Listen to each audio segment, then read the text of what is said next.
Good afternoon, everyone. Thank you all for coming out to hear the first of two presentations by our speaker today. Michael Luke Frams is a historian, social historian of Iowa, a historian who's looked at many facets of Iowa's history and life, and that's the focus of his talk this afternoon, Iowa's responses to the Holocaust as it unfolded. Michael has done a lot of groundbreaking work in this area.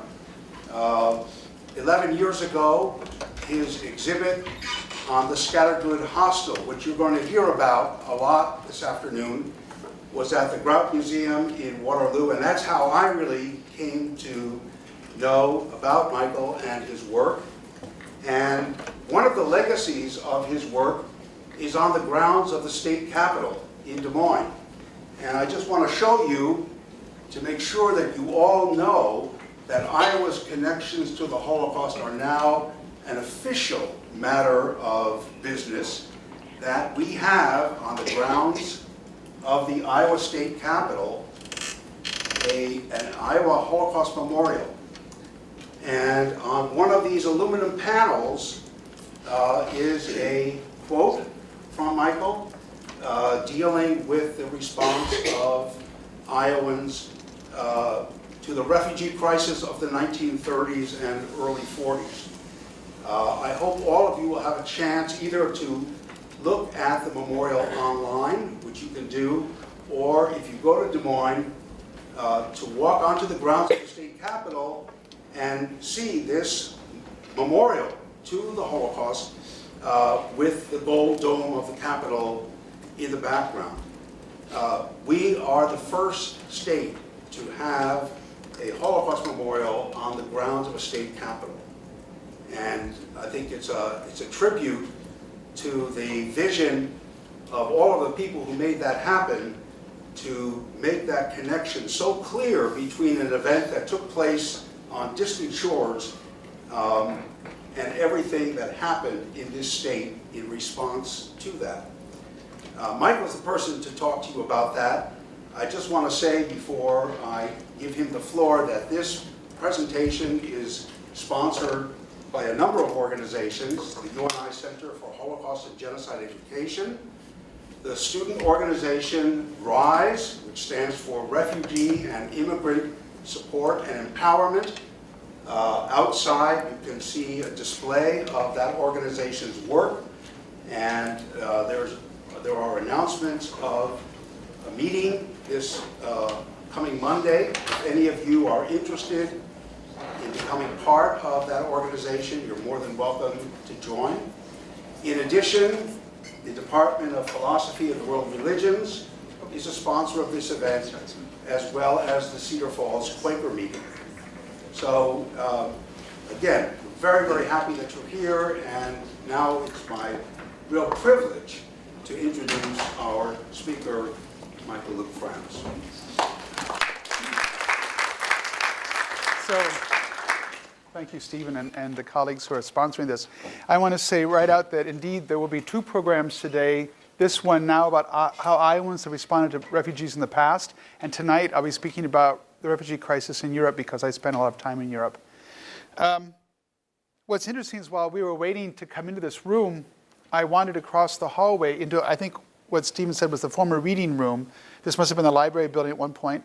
And you know the three big frescoes on those walls and all the ballyhoo. In the main one, they show the Native Americans on the left, and then people like me, I call us Whitey. Whitey appears, and there's this interaction, and there's traders, and then early industry.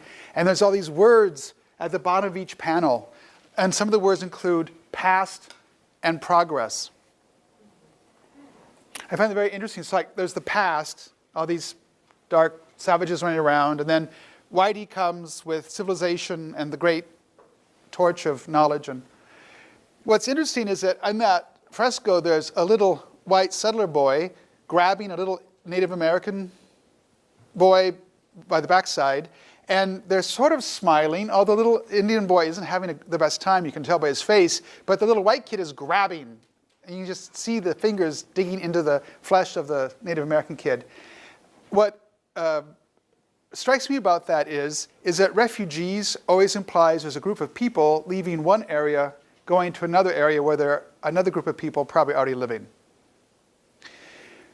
Let me back up just a moment. Some of you know about the history bus that my organization, the Traces Center for History and Culture, has been taking out the last 15 years. About 2 or 3 weeks ago, we parked the bus, perhaps for the last time. We're not sure. We're getting old. I mean, it's gray hair and bad joints. But when we have taken the bus out, we often go to schools, we go to colleges, museums, libraries, all over the place. But especially when we meet with Iowa history pupils. Some of them will be your future pupils when you get your degrees as teachers. These 5th graders, or maybe 6th in some schools, who are learning about Iowa history, we ask them, how long have there been people in Iowa? I'll pull a trick and pull it on you. How long have there been people in Iowa? Yeah. Notice how nobody really knows? How can it be that no one really just jumps up and says, oh, I know. What is it? What's the answer? How long have there been people in Iowa? And don't cheat. You can't pick up your iPad and look. How long have there been people in Iowa, what we call Iowa? How long? It's an uncomfortable moment, isn't it? It's between 10 and 13,000 years. So out of this much human history in what we call Iowa, what we know as our home, how long's Whitey been here? This long. Okay? 10,000 years of human activities here.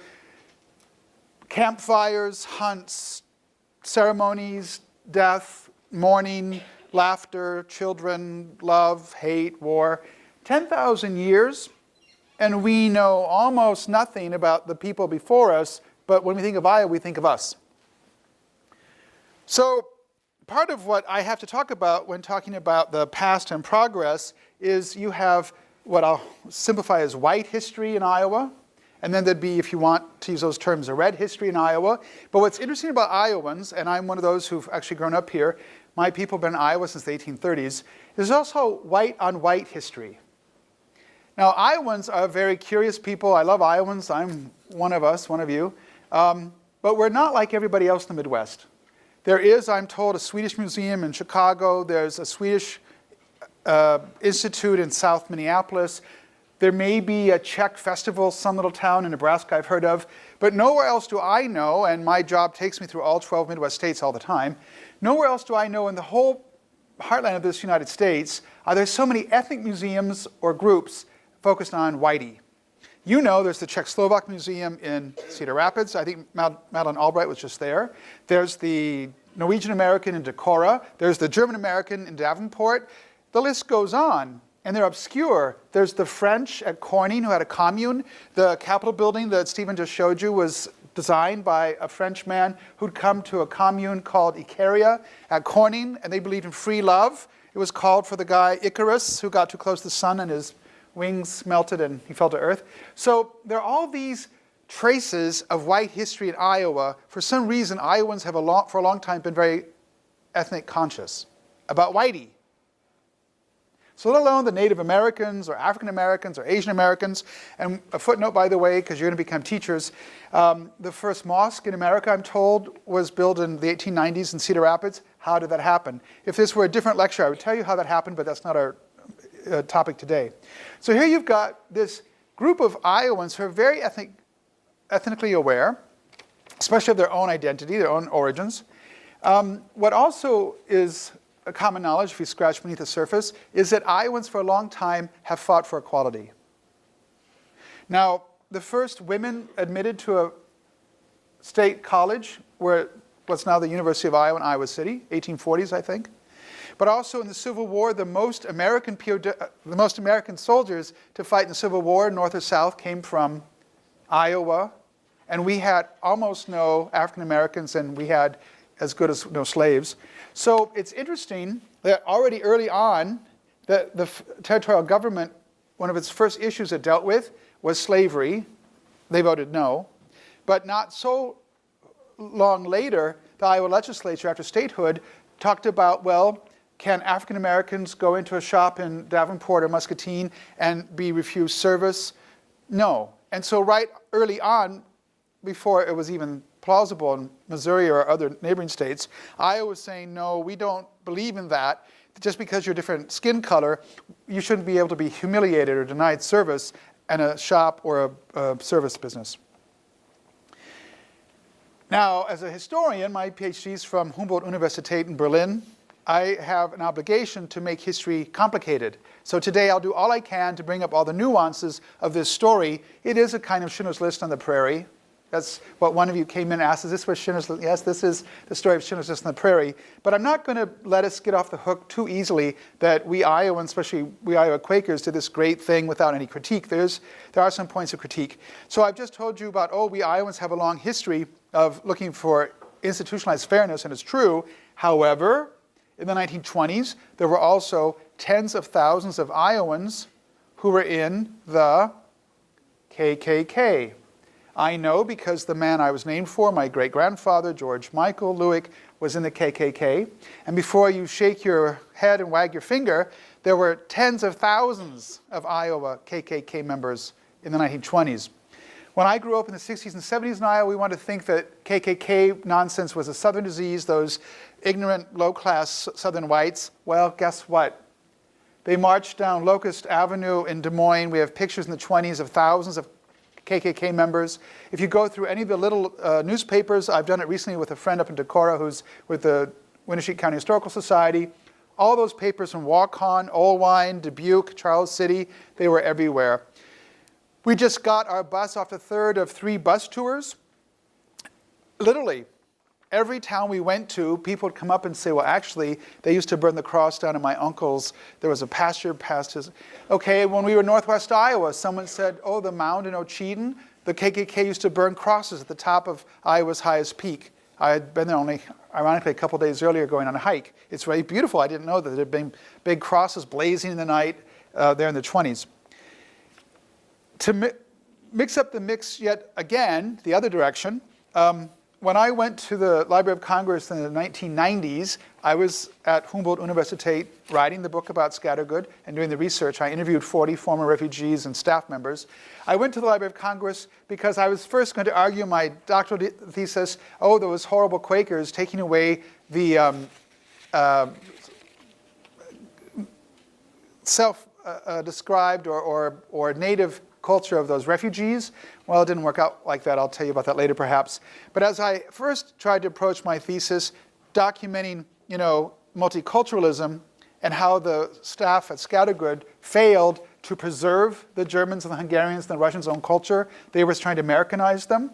I discovered that the earliest tracts at the Library of Congress about multiculturalism are all from Iowa. UNI, Iowa City, Riceville. You've heard of the experiment in the 70s, the brown eye, blue eye experiment. That's my cousin, Jane Jennison Elliott. I just saw Jane a couple weeks ago. So we Iowans have been fascinated by these topics of where you belong and of differentness a long time. This is one of the reasons why in Waterloo, once a year, every late winter, there are hundreds of would-be teachers abroad and would-be employers of teachers from Iowa who meet to talk about supplying the teaching staff of international schools around the world. It happens right here across the river in Waterloo. So let's make one more big jump. I wanted to tell Stephen that if I don't show the film by 4 o'clock, he should come up and force my hand to do that. So let's make a nice segue then to the Scattergood story as such. In addition to long having been concerned about the welfare of, quote, minorities, Iowans have been active. Some of us have been active. You know, for example, that there was a path that went up the Missouri River Valley through Tabor and then eastward across the state, ending up in places like West Branch on the Underground Railroad. There were African Americans who were being helped to escape slavery already before the Civil War. Well, out of that activism and that concern for the well-being of, quote, minorities, there were young Quakers who met in the summer of 1938 at the Methodist camp in Clear Lake, Iowa, where by coincidence, just a footnote, my mother used to go as a girl and I used to go as a boy when we went to Methodist summer camp. So these young Quakers got together at the Clear Lake Methodist camp in the summer of 38, and they stood around and they said, this Hitler fellow over in Nazi Germany, he's not doing those Jews any favor, and he's probably not intending them any good. What could we do? Now, one of the reasons I tell this side chapter of the story, of the Scattergood story, is these were just ordinary Quaker college kids and farm kids who were at a summer camp. I don't know what you talk about at your summer camps, but in the 1930s, these were very serious young Quaker teens and adults, and they were asking about how can we alleviate suffering in Nazi Germany. So they came up with the idea, well, our former boarding school, and you can imagine some of the rest, over by Iowa City at West Branch, the Scattergood School, it had been closed since 1931 because of the Great Depression and declining Quaker demographics. In other words, too few Quaker children being born. We could take this old boarding school and make something out of it. Now, you think about that for a moment. There were no freeways in the United States. To put people to work, they had begun to build a few parkways along the Hudson and Long Island out in the east. Maybe those people were looking at what the Germans were doing. But out here in the hinterland, there were no freeways. There were no satellite dishes. There were no microwaves. There was no digital communication. This was an absurd idea that in the middle of the cornfields in the 1930s, you'd bring these European Jews from Nazi-occupied Europe to Iowa. It's absurd. They had no money. They had no budget. They had no committee to set this up. It's ridiculous. It's ludicrous. And yet they did it. So let me show you a 10-minute film from Iowa Public Television. And then you'll know some of the background information. And then I want to complicate the story a little bit further and talk about the hostel in detail. By the way, if you want to find the film, you can Google it. But this is one of the places it's shown on the internet. This is at scattergood.org. It's from the school. I'll go back a frame. Here's where I got it. It says our school. I'm telling you this because some of you are going to be teachers of social studies, right? You go from our school down to history. You click on history. And then when you get to the history page, you'll scroll down mid-page and click on more information about Scattergood Hostel. This will bring you to a whole page with only a couple mistakes. Which one? It was here in 1940. It was actually 1939. Anyway, the first refugees began arriving. There's a little blurb about it. And now we can start our film.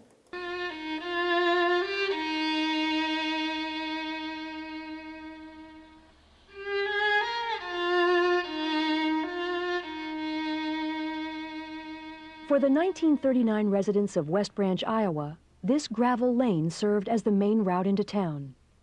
But to European refugees trying to escape Hitler's tyranny, the dusty Iowa road was a path to safety. Basically, we're talking about Schindler's List on the Prairie. The only difference is that everyone in the world knows about Oskar Schindler and the 1,100 Jews he saved in Middle Europe. Almost no one knows about the 185 refugees that Iowa Quaker farmers and college kids saved. From 1939 to 1943, nearly 200 refugees from Nazi-occupied Europe found a safe haven at Scattergood Hostel, a makeshift commune on the site of what had been a Quaker boarding school. Here, outside the small town of West Branch, Iowa Quakers hosted Jews as well as Hitler's political dissidents, offering them food, shelter, and a glimmer of light in the midst of Nazi darkness. Admittedly, 185 is a drop. Well, it's not even a drop in the bucket compared to 6 million people who perished at Auschwitz and Treblinka and all the other death camps. But 185 souls saved was more than what was being saved down the road. I mean, this story is a story, a remarkable story of Iowa Quaker farmers and college students who had no connection with these people, had no obligation, and in many cases couldn't even correctly pronounce their names, but brought them over from Berlin and Prague and Vienna and Budapest and saved their lives. If the Quakers had not saved them, they would have all been killed at Auschwitz and gone up the chimney as ashes. But because of the bravery of some people, their lives were saved. People pretty much like you, actually. For author Michael Lewick Trams, the Scattergood story is an example of goodness during a time of hatred, a rarity in world history he feels compelled to share with everyone he can, from Quaker congregations to these Des Moines high school students. If you were a refugee, where would you go? Where would you find help? Who would help you? Most people don't do anything in most areas of their lives to actively, ongoingly help someone else. You know, life is hard as it is, we don't want to be responsible or feel responsible for somebody else, so we turn the other way. Well, during the Third Reich, most people ignored these peoples who were trying to scurry out of harm's way. What's amazing is that the Iowa Quakers didn't. Like with getting to know a person, the more that you get to know about Scattergood Hostel, the more you realize this is exciting, this is life-changing. If I involve myself in this, if I invest my heart, not just my head, but my heart in this story, it will change me.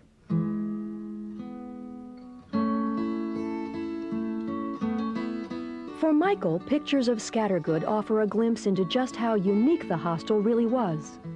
In fact, you'd swear these to be snapshots of a peaceful family farm rather than images of a wartime refugee camp. Unlike most service agencies, which offered limited assistance during business hours only, Scattergood operated as a full-time commune, with each refugee staying an average of 4 months. Here, Quakers and Jews not only shared field work and daily chores, but also the tremendous burden of war's impact. Some of the people had been through great trauma.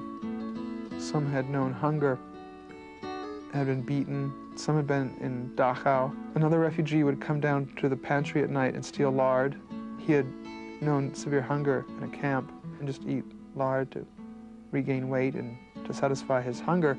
But by that point, the hunger probably wasn't just physiological, it was also psychological. Some of the refugees arrived with children or spouses still back in Europe.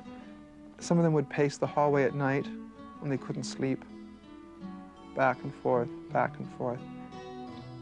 None of these 49 volunteers had had any training. They didn't know what post-traumatic syndrome was.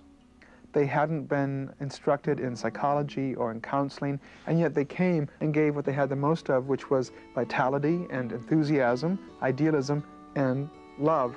On a practical level, that love meant, I'm going to listen to your story even when I'm tired and I have 5 other things distracting me.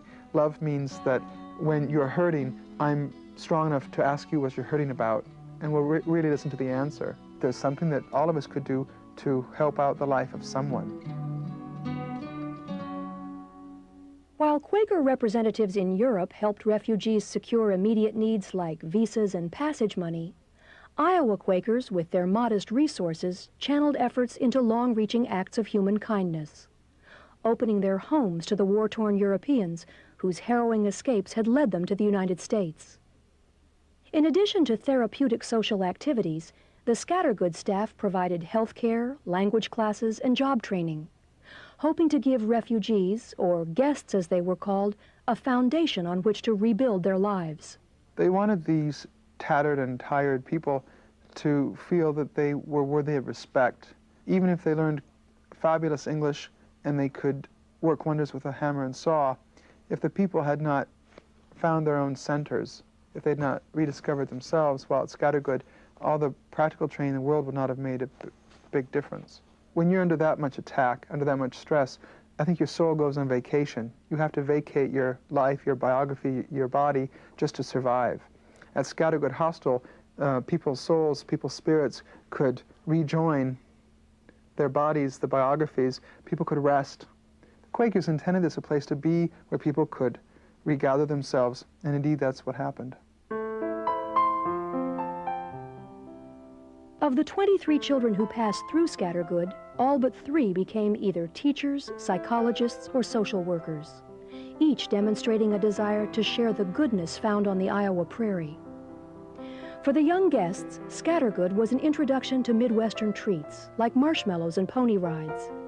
But for 15-year-old Gunther Krauthammer, it was also a long-awaited return to serenity. After Hitler came to power, it was a frightening situation, really. I knew I couldn't live in Germany, but you don't know where you're going to end up. So you have this uncertainty, because you don't know where you're going to go to school, you don't know where you're going to be when you grow up, you don't know what's going to happen, and everything is always temporary. You don't know what to expect, and you don't make any plans, because there's no point in making plans, because everything is too unpredictable. So Scattergood made a huge impression on me, a very deep impression, and in retrospect, it sort of looms as a safe haven I guess really the first one in my whole life that I had. And of course, when I came here, that was back in 1942. And maybe some of your grandparents went to school here at that time. In May of 1998, Gunther, or George as he's now called, returned to West Branch for the first time in over 50 years, responding to letters from these middle school students who were studying Scattergood as part of their Holocaust unit. So we had to sort of sneak out of the country by, going through some backwoods and crawling out of some barbed wire with the help of somebody who guided us across the border. And I was very scared, I'll tell you. As a child in Hitler's Germany, this New Jersey professor of neuroscience tried to accept hardships as adventures, even attempting to view his dangerous escape into Belgium as a journey into a new land. But despite his self-proclaimed optimism, the complexities of having a German Christian mother and a Jewish father were often too overwhelming to comprehend. They were all marched to the edge of town, and most of them were shot, and the others were put into cattle cars and brought to a concentration camp. I see my Jewish uncle gets killed, my German uncle, of course, he survived during the war. I think it's important for anybody, or certainly for children, to realize that, to know about it, and to realize that such things can have happened, and in a sense still happen in other places. And I think it actualizes history to some extent. I think that's important. After class, a handful of students accompanied George on a visit to Scattergood, which has today returned to a Quaker boarding school. While most of the hostel's original buildings are long gone, the grounds still hold some of George's fondest memories, like the tree under which the 15-year-old refugee spent Iowa's hot summer nights, and the echoing spirit of the Quakers who forever changed his life. Scattergood somehow has meant a great deal to me, and I can't put it into words, but it must have, because I've constantly thought about it, and wherever I go, whatever it was just a very unique and powerful experience for me. It changed my life.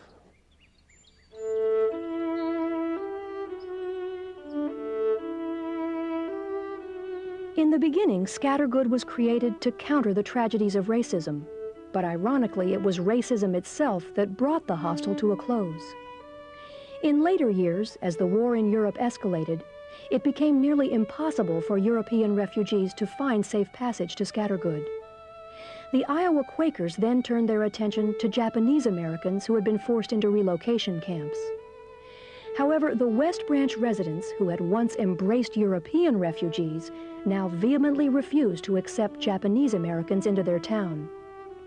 Unable to fight the town's protests, the Quakers were forced to close the hostel, bringing Scattergood's 4-year path of light to a dark end.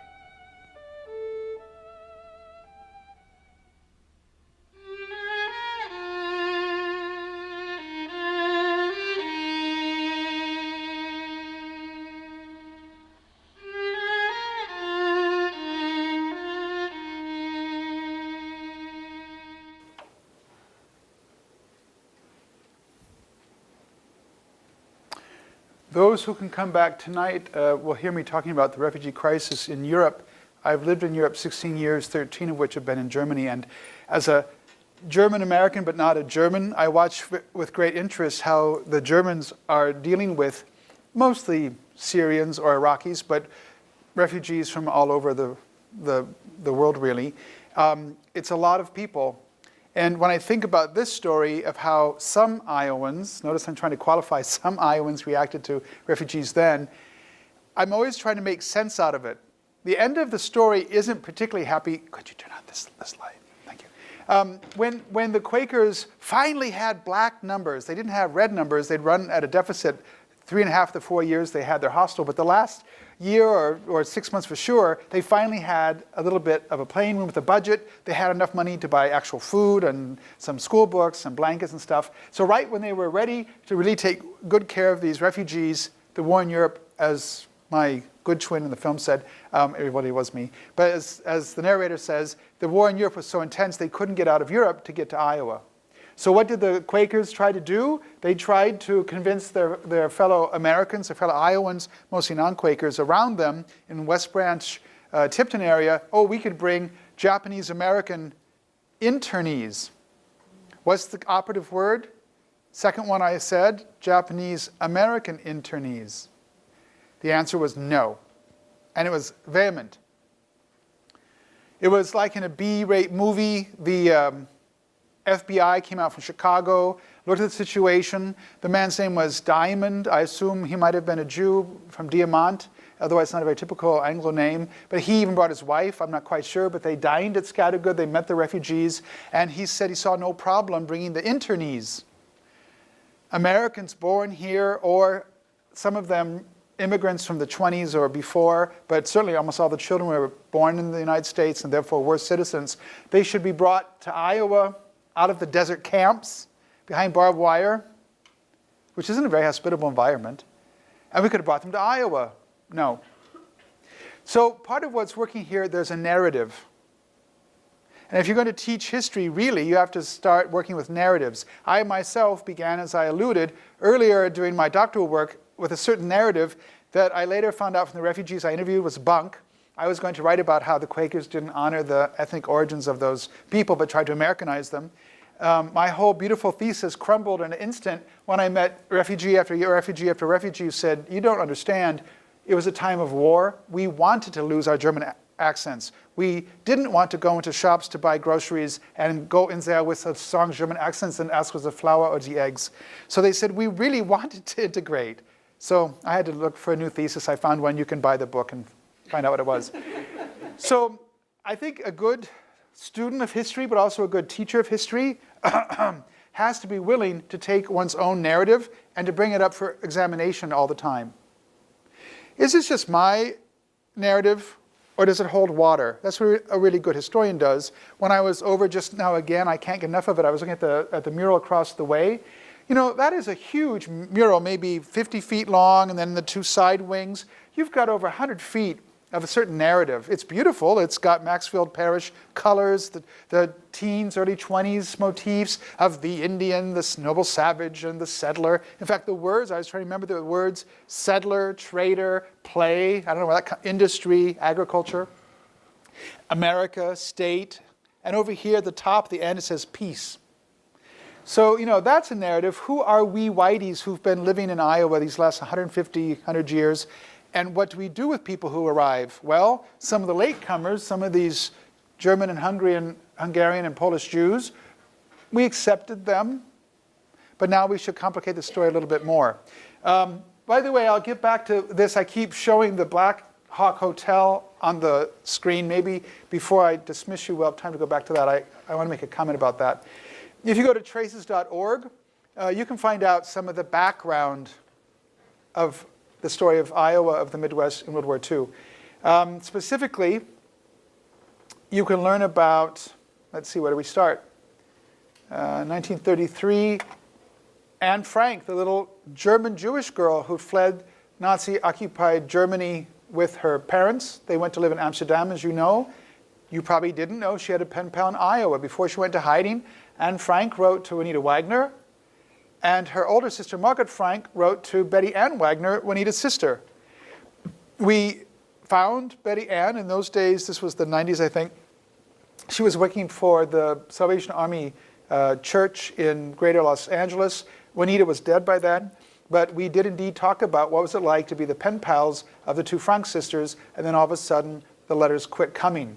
So when you're teaching, I hope you'll tell your students, your pupils, about Anne Frank's little Iowa pen pal before she went to hiding. We also, what comes geographically next, chronologically next, we talk about the POWs. You probably don't know that the first U.S. troops to fight in World War II for the United States came from Iowa, even before Pearl Harbor. So Roosevelt was quite keen to have an excuse to send American soldiers. But indeed, the first soldiers from the United States in World War II were from Iowa, and the most American POWs in Nazi German camps per capita were from Iowa. So who knew that Iowa was the center of the universe, but indeed it seems to have been true. So if you go to any of these icons and click, for example, here's a boy from down the road from here, Rhinebeck, which is south of Grundy Center somewhere. These are local stories of men you're probably related to who were in Nazi Germany. What's interesting to me is also there were code talkers, Meskwaki code talkers from Tama. This man, Frank Sinacci, came to our opening of that exhibit, so you can learn about the Native American code talkers from Iowa who were captured by the Germans. There's a whole article by my friend Mary Bennett from the State Historical Society of how they left Iowa, and some of them were captured as POWs in Nazi Germany. And for Lily White, Iowa, we had relatively a high number of Tuskegee Airmen from Des Moines, Iowa Falls, Webster City, and other places who were great pilots, and some of them were captured by the Germans and were kept as prisoners of war in Nazi Germany. And of course, one of my favorite stories is the opposite, but comparable story of the German POWs. They were here. There were thousands of German POWs. They were in Waverly. Every time you go to see Mom and Pa on the weekend, you're driving right past the camp. It was I think the YMCA camp on the Shell Rock River, south of town. The government wanted to place them on Wartburg campus, but the professor said, no, we don't really want that. At any rate, there were 10,000 German POWs all across the state, including Tama, Toledo. It's now an apartment complex west of town. They were in Charles City. That camp still exists. It's the golf course. So if you've ever played golf in Charles City, you've been in what was once a POW camp. So these camps were all over the region. The reason that I'm so interested in all these different connections with Iowa, with the Midwest and World War II, because I'm not really a military historian, is I'm interested in how is it when you meet the other. So the story of refugees has to do with the other. So here you are as a human being, and it's a time of war, and here comes this Jew from Europe to the cornfields of Iowa. Here comes this German soldier that's been captured and brought to you, or your brother's been captured while you've been milking the cow and staying at home raising the food for the war effort, and he's over in Nazi Germany being perhaps smuggled bread by some German farm wife. It's a true story. And when Delbert Berninghaus asked the German farm wife, why are you giving me soup and bread? You could be shot for this. And she said, yes, I know, but my husband's a POW in America, and I hope someone does the right thing to him too. So these are all stories of the other. The refugee, the internee, the POW. Do you see the threads here? So if we're talking about the experience of these refugees, or tonight when we're talking about the Syrians in Germany, you have to talk about the other and why are we afraid of them? Often, not always. But, oh, well, we don't want the Syrian refugees here. They'll blow up our schools, or whatever the nonsense would be. So we can talk about Scattergood now, 70 years later, but there were people who were putting on the brakes. Let's talk about that in detail. For example, when the first Quakers came together to start preparing the hostel, they interacted with the Friends Service Committee, the American Friends Service Committee in Philadelphia, and they would get memos. I've seen the letters somewhere. I had copies of all this stuff. And they said, well, you should be cultivating connections with the Jews in Iowa. What about your relations with the Des Moines Jews, the Cedar Rapids Jews? There was a famous Rabbi Maxheimer in Des Moines. He was a big help in setting up the hostel. But the Quakers in Philadelphia said, make connections with the Jews, but not too friendly. You don't want to be seen as coddling the Jews. All right, so save these people, but don't be too enmeshed, because you'll be accused of being too pro-Jewish. We know, for example, that Rachel Weisz came from Chicago, an American-born Jewess. She came to interview to be on staff, and she stayed for the weekend or maybe a short week. And after she left, Martha Balderston, the director, wrote a memo to Philadelphia and said, well, unfortunately, at the end, I had to make the decision based on race, and we couldn't hire Rachel. Well, race, because she was a Jew. So they didn't even put Jews on the staff at Scattergood. Okay, so here you've got Quaker farmers and college kids, and later came some Presbyterians, a few token, I think there might have been one Catholic there, which then in those days people did notice. When my mother was growing up in northern Iowa, a mixed marriage wasn't black and white. It was a Norwegian Lutheran with a German Catholic, and that's really true. Sometimes families didn't talk to each other. Just go home for Thanksgiving and ask your people. In the olden days, if Aunt Martha had married some German Catholic kid, the family would have, she would have paid for that. So it was all about these lines before. You kids are largely colorblind. That's what they say. I hope it's true. You're largely not homophobic. In my day, college kids weren't not homophobic. They were often quite homophobic. So we're making progress, but you can barely imagine 70 years ago, people paid a lot of attention. What church did you go to? Where were you from? Who were your people? What was your skin color? All right, so you get the idea of where we're headed. So I want to talk a lot about the other. This hostel is all about the other. Tonight I'll talk about what the Germans have to do in dealing with the refugees there. So I hope you can come tonight. Where is it, by the way? Sabin 2. At 7 o'clock. Sabin 2 at 7 o'clock. Lest I slip into the mode of being a talking head, let me take one moment and ask if any questions, because otherwise I know where I want to go with this, but maybe you've got a question. Yes? You had your pen in the air. Be careful. This is like The Price is Right, or, it's a farm auction. I'll call on you. Yes? Yeah, it surprised me when I first learned quite a while ago that there were so many KKK, because there weren't very many blacks. But the KKK was against the Jews, Catholics, and there were a lot of them. I mean, enough of them that it was a problem. Would you repeat the question? Yes. This woman is asking about the KKK in Iowa. Should we take just a moment to talk about the KKK? Because I did want to talk, when you're preparing a program, you always wonder where to take the audience. I was thinking about earlier the context of the Scattergood Hostel. It wasn't a given that a lot of whiteys out in Iowa and the Prairie would take in a bunch of Jews. It wasn't a given. I'll talk about the KKK in just a second. For example, when I taught in New York, the assistant principal of our school was a Jewish guy. He told the story that when his grandparents married in 1936, they had gotten married in Brooklyn. They were all excited. They were in love. They drove down to Miami, Florida for their honeymoon, and they arrived at the Art Deco hotel. You can imagine the scene, all these pastel colors, these palms swaying in the breeze. They pull up to go to the registration desk to check in, and there's a sign, "No dogs or Jews allowed."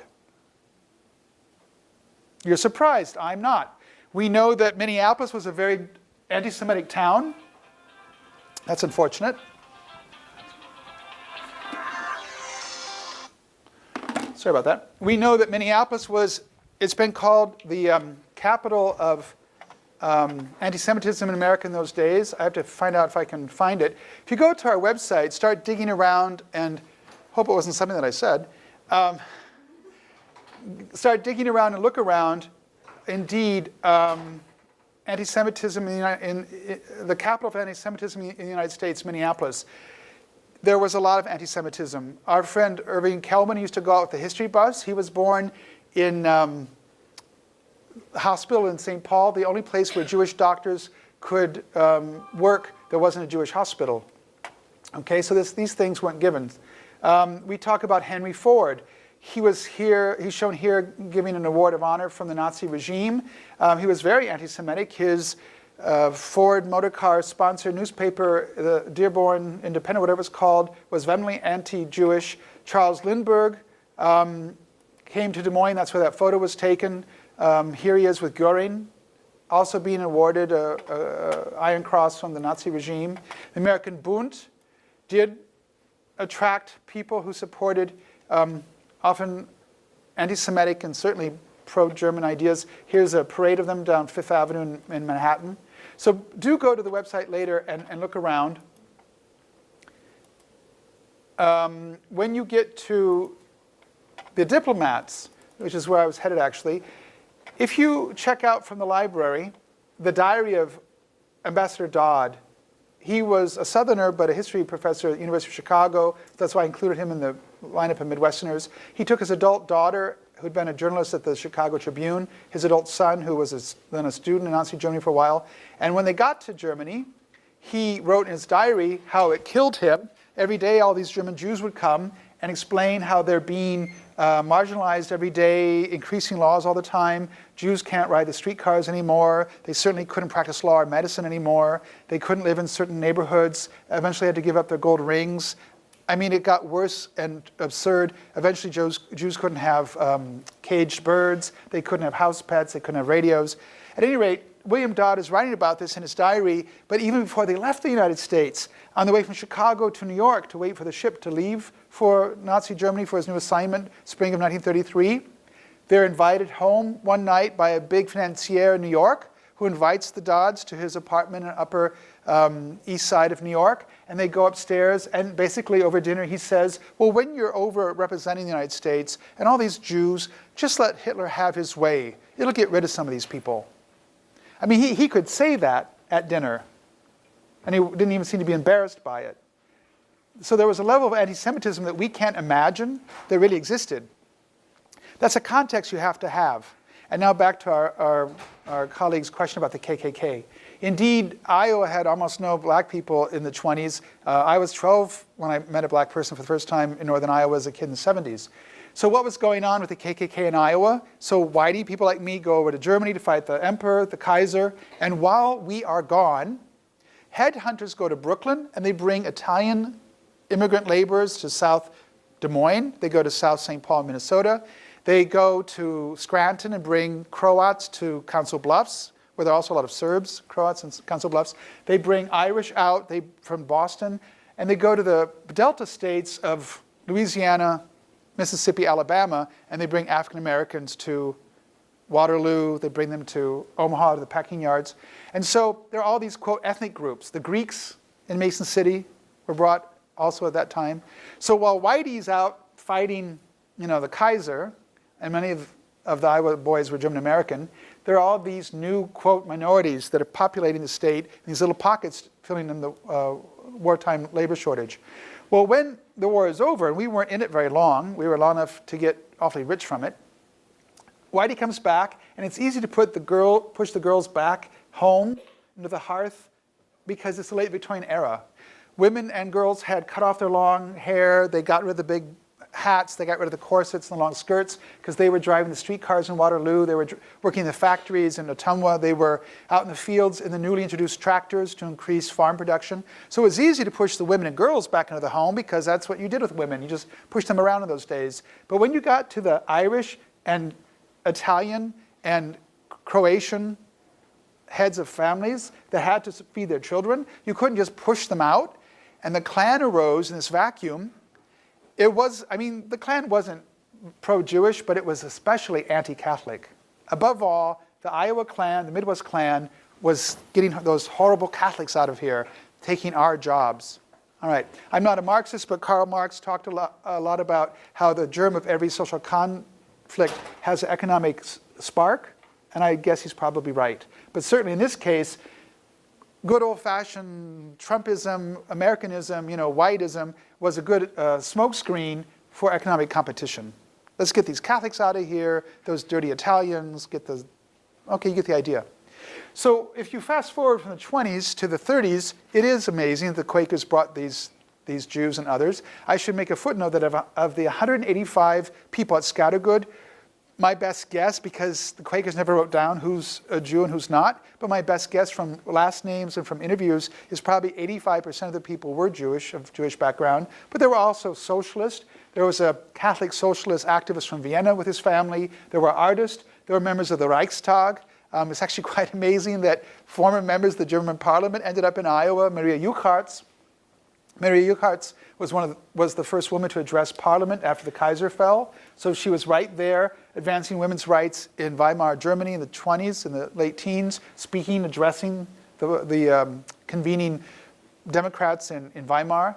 She later returned after the war. Her English never was very good. She was an old woman by then anyway. But she returned to Germany, and they later put on a postage stamp. She was honored for her anti-Nazi activities. There were artists at Scattergood. There was a whole array of people, but predominantly it was, of course, people of Jewish ancestry. We know that the Lichtensteins were taken to Cedar Rapids for Hanukkah, and some of the Jews went to Iowa City. One couple that was quite elderly, the Winklers, got a job at Hillel House, but normally the Jews weren't practicing there. They did stay, and they did celebrate Christmas as well as Thanksgiving and Valentine's Day and other holidays at the hostel. They rather enjoyed it. There are pictures in the book. The book will be for sale later.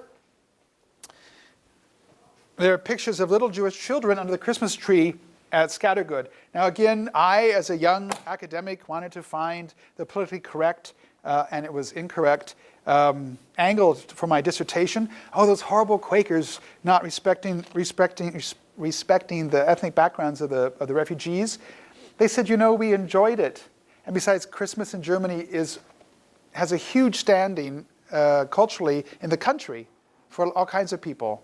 I'm sure the Syrian refugees now, I've seen news reports, they go to the Weihnachtsfest and they get Glühwein, and they're Syrian Muslims. So, you have to understand German culture. Anyway, there's pictures of the Jewish kids under the Christmas tree. they were thrilled. They told me, they said, we have mitgemacht, we joined in. All right, back to questions, lest I become a talking head, and we have officially about 5 minutes. Any, yes? Where did people end up after they left the hostel? Did they stay in Iowa, or did they go to other places? Good question. I'm going to do something, by the way. I'm going to give a copy of these to everybody on this side. 1, 2, 3, 4, 5, 6. If you could look at them and then pass them to my right. This is Iowa social history in a nutshell. Since many of you are going to be teachers, this is a social history you won't get anywhere else in Iowa, including the Klan in Iowa and all those good topics. So where were the people being settled? Part of the logic of bringing the refugees to Iowa at all was to get them away from the so-called Fourth Reich. They talked about the Upper West End of Manhattan, the Upper West Side, as being the Fourth Reich because of all the refugees walking around. So the AFSC, a Philadelphia East Coast-centric organization, jumped at the chance to take this abandoned schoolhouse, this boarding school, because we could send these people away from New York to avoid an anti-refugee, anti-Jewish backlash. And also, it was the end of the Great Depression. Remember that these kids offered the hostel in 1938, and they actually got it going in the spring of '39. We weren't yet in the war, and World War II hadn't even started officially. That came in September of '39. So the idea was, take these people away from the East Coast. The Depression is still grinding on. It's like our Great Recession that's been going on for all of 8 years, maybe closer to 10, depends how you count. So there weren't jobs everywhere for just anybody. So the idea had been, if you get them away from the eastern production centers, away from Philly, Boston, Washington, New York, they'll find a job easier. Also, the idea was they'll integrate quicker. If you get these people jobs in Kansas City or Des Moines or Milwaukee, they will learn English faster, they will integrate quicker than if they're living in a German-speaking enclave in Queens or somewhere else. I should mention that there were at least 3 job placement directors at Scattergood. That's also an interesting sub-story that's talked about in depth in my book. They placed these people at initial jobs, like in Corning, in the hotel. Can you imagine you're this Jewish kid, and here you are in the middle of the cornfields being a late-night clerk at the hotel.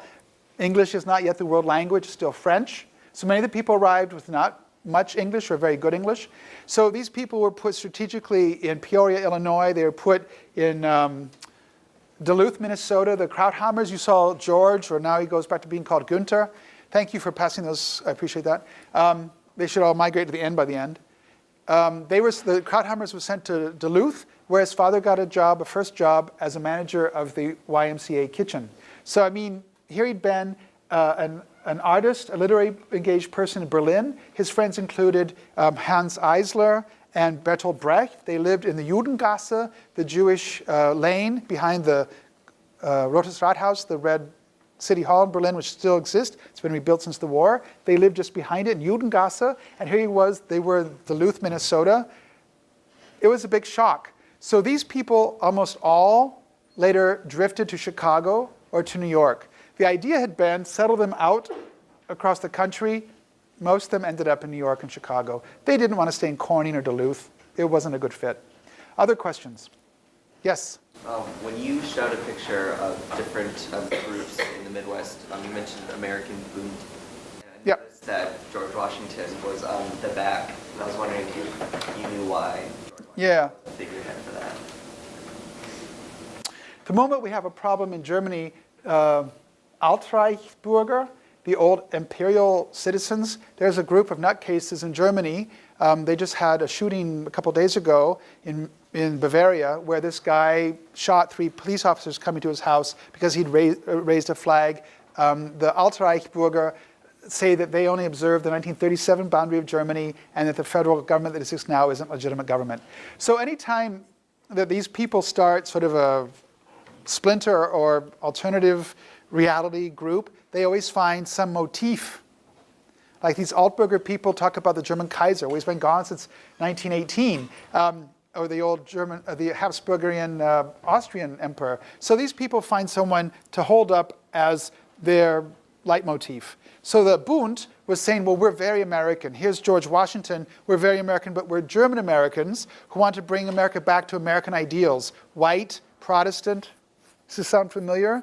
We just had the Klan. By the way, if any of you are students of history, either directly or closeted, look at the 1920s. The 1920s is this amazingly rich, complex era. You've got the Klan. You've got the economy booming like never before. You've got the rise of advertising in America.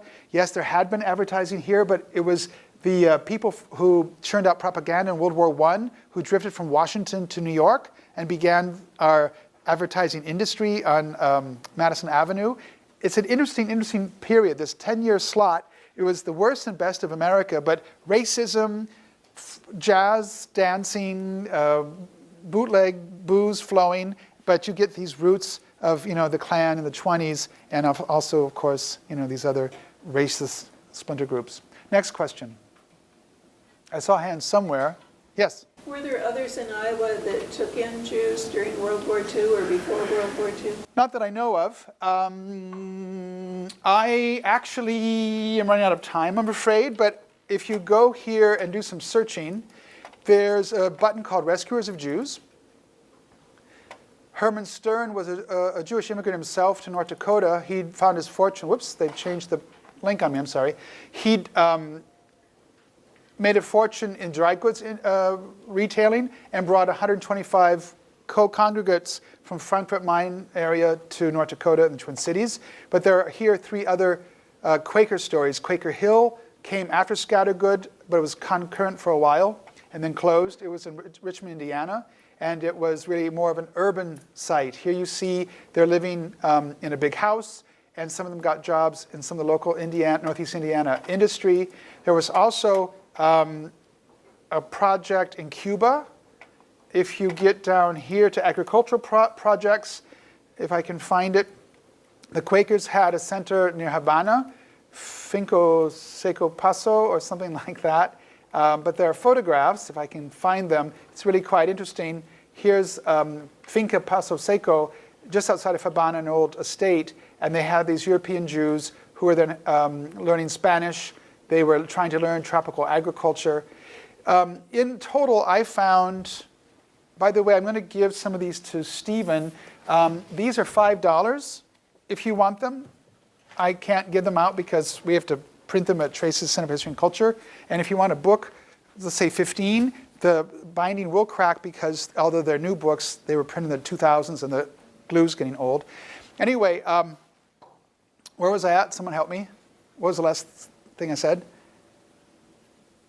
If you go to the website, you'll see that there are numerous stories of refugee centers. When I did my research for my doctorate, I only found 13 in the world. Now, I looked really hard, and I had 2 very strict criteria. The refugee centers that I finally chose as a comparison for my study, and that's what the dissertation was about, they had to be residential refugee centers. In other words, there were lots of things like in London or New York or even on the continent of Europe where refugees could go to get some needle and thread to repair their faded clothes that were their only suit of clothes they'd worn for 5 months on the run from the Nazis. There were places refugees could go for a free meal or for maybe some doctor to check them up quickly. But these had to be residential centers. So I found 13 in the world. One was from the US government, Camp Oswego. Maybe we can talk about that now or tonight. There were camps in Britain, Camp Kitchener.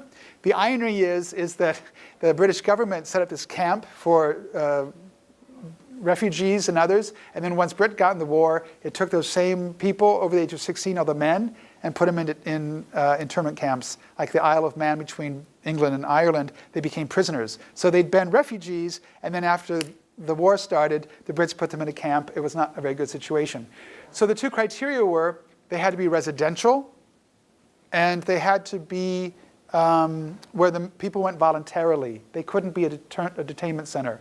One of the camps was in the Pyrenees, one was this one in Cuba, but I only found 13. And although I did become a Quaker when I was 16, I have to have some academic separation from my career path and my spiritual beliefs. I really tried to find non-Quaker projects, but the truth is that of the 13, 8 were Quaker initiated. The one in the Pyrenees was from a Quaker British doctor. She gave money, bought a farm for these German and other Jews to flee to. That's on the website. I really did look. There were only a couple Jewish projects, and this is something those of you who have a Jewish background or are up on the topic can speak more intelligently about it than I. There were a couple Jewish projects, but there weren't many. And I found almost none that were overnight. Most of the Jewish assistance, these were day programs. Again, Jews could come in for some assistance, but then they had to live elsewhere.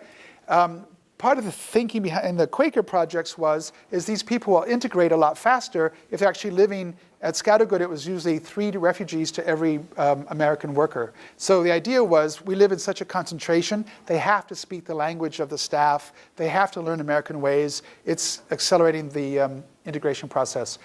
A comment about the Jewish civil social service organizations that did exist helping Jews in New York. The Rosenzweigs told the story that the parents were older. They were in their 50s already. They had 2 children. Irmgard, who just died recently, her son you've heard of, he's off on NPR. David Weisz is the grandson and the son of Scattergood refugees. He's off on NPR. He wrote for the Wall Street Journal for a long time. Anyway, the Rosenzweigs told the story that they went to this small skyscraper in Manhattan to look for help. They went to the first Jewish agency, and the first Jewish agency said, "You have too few children. You don't need our help. You can take care of yourself." They went to the next one, you're too old, because the parents were in their 50s or even late 50s. And the next one, you have not enough money, whatever it was. So finally, the last Jewish agency says to the Rosenzweigs, we can't help you either, but go to the end of the hall, the Quakers can. And so they went to the end of the hall, and indeed, the Quakers said, "Oh, we'll help you." And they put them on a bus for Iowa, at which point Irmgard burst into tears. She was 13 or 14, I think, and she had ideas of Indian attacks and stagecoaches and giraffes and God knows what else. But she was sure she was going to the edge of the world. And for a lot of these urbane Europeans, going to the middle of the cornfield, it was like going to the end of the world. Other questions, comments? Yes? I'm just curious, it seems like attitudes on the other, they really differ between like community to community in Iowa. And it just seems like an hour and a half over an hour, some people are welcoming this project pops up, and then an hour and a half over, people are saying, no, don't come into our town. So how is that? I don't have the answer. All I do know is with my work, again, I hope it wasn't anything I said. Maybe we'll come back tonight if you forgive me for my big mouth. But with my work, I have to go all through the Midwest. And I've been to every county in Iowa, like Chuck Grassley. I go to every county in Iowa, but I actually take something to give, not just to get a vote. And I discovered that in Northwest Iowa, it's way different than here. I'll be speaking the Monday before the election at Central College in Pella. The Dutch American communities are so Dutch. And of course, they cultivate this. It's like Dutch Disney. But if you go to Orange City or to Pella or to Sioux Center, oh my gosh. And those are really different attitudes there. And I discovered, again, I'm from near I-35, north central Iowa, that everything west of 35, the further west you go, I have the feeling that people are more reticent. The further east you go from I-35, the people, it seem to me, get more chatty, more colloquial. They're more willing to talk to strangers. But you get up past Storm Lake and that part of the state, people are pretty icy. If you're not from there, you don't really have much business there. That's my experience. I can only look. When we go to the predominantly German-American towns, there often are, as the cliches are there, prosperous. If you go to these places, they have a lot of little industries. They're little economic beehives of activity. You go to some of the other towns in Iowa founded by other ethnic groups, they differ. They're different. So it depends a great deal on where the people came from. It really does matter. It matters a great deal.